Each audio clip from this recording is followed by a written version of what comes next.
Si je reviens à l'impression qu'il m'a faite à l'époque où je l'ai capturé et toutes les nuits où nous avons parlé ensemble, j'aurais aimé avoir un patron comme ça de mon côté. J'aurais aimé avoir beaucoup d'hommes de cette valeur, de cette dimension de notre côté. Parce que c'était un seigneur, Ben Midi. Ben Midi était impressionnant de calme, de sérénité et de conviction. Lorsque je discutais avec lui et je lui disais « Vous êtes le chef de la rébellion, vous voilà maintenant entre nos mains, la bataille d'Alger est perdue », et j'extrapolais un peu, la guerre d'Algérie, vous l'avez perdue maintenant. Il dit « Ne croyez pas ça ».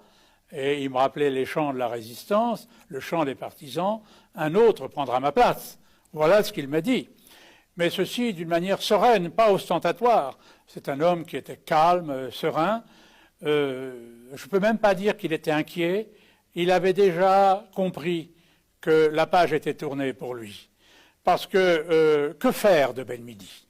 Que faire de Ben Midi? Nous en avons longuement parlé avec le colonel Bijard. Et je lui dis, Ben Midi est un poisson trop gros pour nous. Il faut le rendre, il faut le donner. Et le reste, c'est plus notre problème. C'est à l'échelon supérieur de décider ce que l'on pourra faire de Ben Midi. Ben Midi, ça m'a fait de la peine de le perdre. Parce que je savais qu'on ne le reverrait plus. Je subodorais. Vous l'avez remis à qui? Je l'ai remis à l'état-major, il y a une équipe qui est venue le chercher, et c'était la nuit, et bien que le règlement s'y oppose, je lui ai fait présenter les armes. Parce qu'il faut reconnaître chez son adversaire la valeur et le courage, et Ben Midi était pour moi un grand monsieur. D'ailleurs, son prénom dans la résistance était Hakim, qui veut dire le preux. Qui lui a présenté les armes? Moi, avec mon détachement, avec un petit détachement que j'ai Bijard a entériné. Et après? Après, il a disparu, il est parti.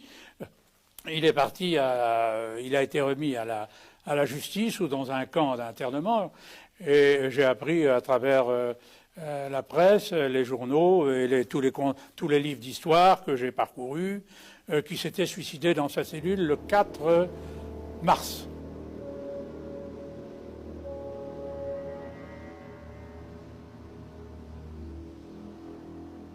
Vous n'y avez pas cru? Mon problème n'est pas de savoir si je l'ai cru, le problème c'est qu'il est mort. Vous avez peut-être une petite idée sur la manière dont il est mort. Il est parti.